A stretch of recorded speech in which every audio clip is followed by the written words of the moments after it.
En el episodio anterior, descubrimos cómo el mito de Cleopatra fue creado por propaganda romana y perpetuado durante 2000 años. Ahora, es momento de conocer a la mujer real. Para entender quién fue Cleopatra, debemos viajar a la ciudad que la forjó. Una metrópoli que deslumbraba al mundo antiguo.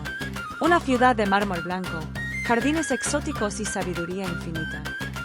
Bienvenidos a Alejandría. 331 a.C. Alejandro Magno, el conquistador que cambió el mundo, funda una ciudad en la costa egipcia y le da su nombre.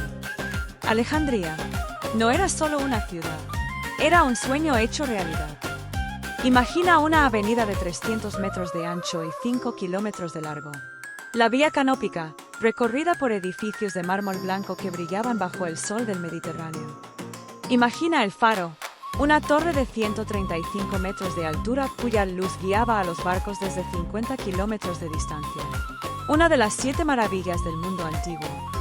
Pero Alejandría no era solo piedra y mármol. Era conocimiento. La gran biblioteca albergaba 700.000 rollos de papiro. Todo el saber del mundo antiguo bajo un mismo techo. El museo, o Mausoleum, no era un museo como los conocemos hoy. Era un centro de investigación donde los mejores científicos, matemáticos, astrónomos y filósofos trabajaban bajo el mecenazgo real. Aquí, Euclides escribió sus elementos de geometría. Eratóstenes calculó la circunferencia de la Tierra. Aristarco propuso que la Tierra giraba alrededor del Sol, 1800 años antes de Copérnico. Esta ciudad cosmopolita, donde convivían griegos, egipcios, judíos y orientales, era el centro cultural del mundo conocido. Y aquí nació Cleopatra en el año 69 a.C. Aquí, en esta ciudad de mármol y sabiduría, creció Cleopatra VII. A diferencia de lo que Hollywood nos mostró, la joven princesa no pasaba sus días seduciendo a hombres o bañándose en leche. Estaba estudiando. Cleopatra fue la primera gobernante ptolemaica en 300 años que aprendió a hablar egipcio. Pero no se detuvo ahí. Griego, latín, hebreo, arameo, etíope, mediano, parto. Plutarco afirma que dominaba al menos 9 idiomas. ¿Sabes lo que esto significaba? Que podía negociar directamente con reyes extranjeros sin necesidad de intérpretes. En diplomacia, eso es poder puro. Estudió matemáticas, astronomía, filosofía, retórica y oratoria. Se familiarizó con los asuntos del reino, las rutas comerciales, las alianzas políticas, las amenazas militares. Se dice que pasaba horas en la gran biblioteca, consultando con los eruditos del museo. No buscaba entretenimiento, buscaba conocimiento. Porque Cleopatra sabía algo que muchos ignoran. En el mundo antiguo, especialmente para una mujer, el conocimiento era supervivencia. Ahora hablemos de algo incómodo. Su belleza. Lamento decepcionarte, pero Cleopatra probablemente no se parecía en nada a Elizabeth Taylor. Las únicas imágenes contemporáneas que tenemos son monedas y un pequeño busto. ¿Y qué nos muestran? Una mujer con nariz grande y prominente, incluso ganchuda, boca ancha, barbilla marcada, rasgos griegos, no delicados, sino fuertes. Por su origen macedonio, probablemente tenía piel clara y quizá cabello rubio o castaño claro. Era de estatura pequeña, tanto que pudo esconderse en una alfombra enrollada, como veremos después. Los historiadores antiguos nos dicen que Octavia, la esposa romana de Marco Antonio, era más bella que Cleopatra. Entonces, ¿cómo sedujo a los hombres más poderosos de su época? Simple, no lo hizo con belleza física. Plutarco lo dice claramente. Su belleza no era incomparable, pero su conversación tenía un encanto irresistible, y su presencia, combinada con su inteligencia, dejaba una profunda impresión. Cleopatra conquistaba con su mente, no con su rostro. Y eso, en realidad, es mucho más impresionante. Se dice que era obsesiva con su apariencia pública. Usaba cosméticos elaborados, una tradición oriental que luego Roma imitaría. Vestía como la diosa Isis o Afrodita, según la ocasión. Tras su muerte, incluso circuló un tratado de cosmética falsamente atribuido a ella. El marketing antiguo funcionaba igual que hoy. Para entender a Cleopatra, debemos entender de dónde venía. Año 323 a.C. muere Alejandro Magno. Su vasto imperio se fragmenta entre sus generales.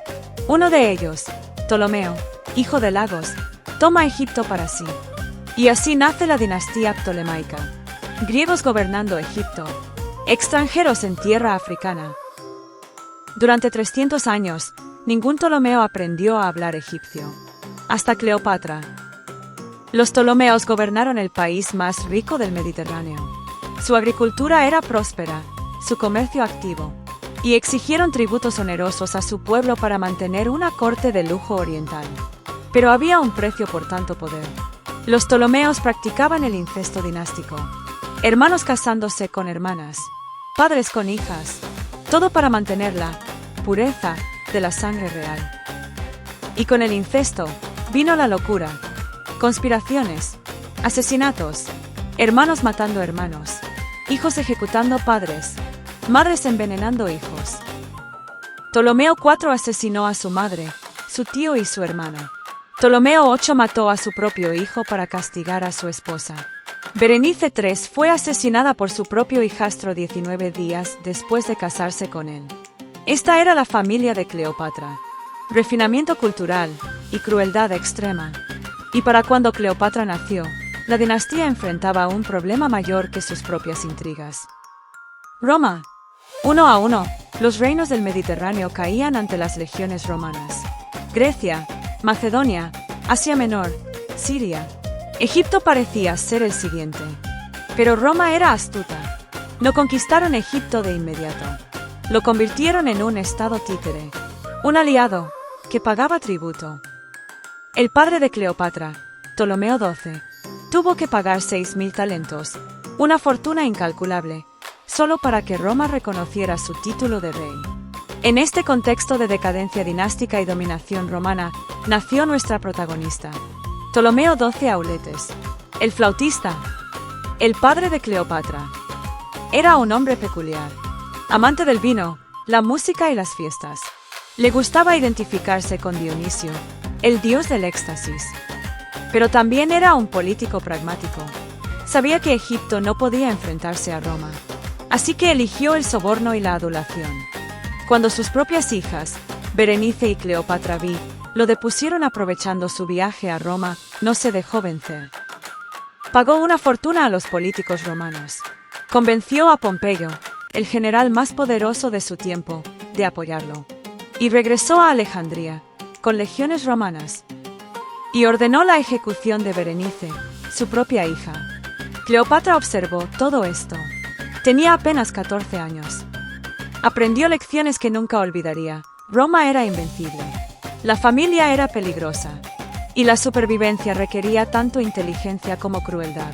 Cuando Ptolomeo XII murió en el año 51 a.C., dejó el reino a 2 de sus hijos, Ptolomeo XIII, de 10 años, y Cleopatra VII, de 18. Como era tradición, se convirtieron en esposos y gobernantes. Pero desde el principio, las cosas salieron mal. Cleopatra, de 18 años, y Ptolomeo XIII, de 10, debían gobernar juntos. Pero había un problema. 3 hombres controlaban al joven rey: Potino, el eunuco encargado de las finanzas; Aquilas, el general del ejército; y Teodoto, su tutor. Y estos 3 hombres odiaban a Cleopatra. ¿Por qué? Porque era inteligente, capaz y popular entre los egipcios nativos. Era una amenaza a su propio poder. Poco a poco, la marginaron de las decisiones. Borraron su nombre de documentos oficiales. Retiraron su imagen de las monedas. Cleopatra no era una mujer que aceptara la derrota. Abandonó Alejandría, viajó a Siria, y allí hizo algo extraordinario para una mujer de su época. Formó su propio ejército. Con mercenarios y aliados sirios, marchó de regreso a Egipto. Llegó a Pelusio, en la frontera oriental. La guerra civil era inevitable. Y entonces, llegó él. Julio César, el hombre que cambiaría su destino. César había llegado a Alejandría persiguiendo a su rival Pompeyo. Pero Pompeyo ya estaba muerto, asesinado por los consejeros de Ptolomeo XIII que buscaban ganarse el favor romano. César se instaló en el palacio real y envió un mensaje: los hermanos debían disolver sus ejércitos y presentarse ante él. Cleopatra sabía que esta era su oportunidad, pero tenía un problema. Si intentaba entrar a Alejandría, los hombres de su hermano la matarían. Necesitaba un plan audaz, y tuvo una idea brillante. Alejandría, la ciudad de mármol y sabiduría, la ciudad que forjó a Cleopatra. Aquí aprendió 9 idiomas, estudió con los mejores eruditos del mundo, se preparó para gobernar, pero también aquí vio la crueldad de su propia familia, los asesinatos, las conspiraciones, la lucha por el poder. Y cuando llegó su momento, cuando heredó el trono a los 18 años, la traicionó. Pero Cleopatra no era una mujer que aceptara la derrota. Formó un ejército, marchó a la guerra, y cuando llegó su oportunidad, tomó la decisión más audaz de su vida. En el próximo episodio, Cleopatra se esconde en una alfombra, se presenta ante el hombre más poderoso del mundo, y cambia la historia para siempre. El encuentro entre Cleopatra y César. No te lo pierdas.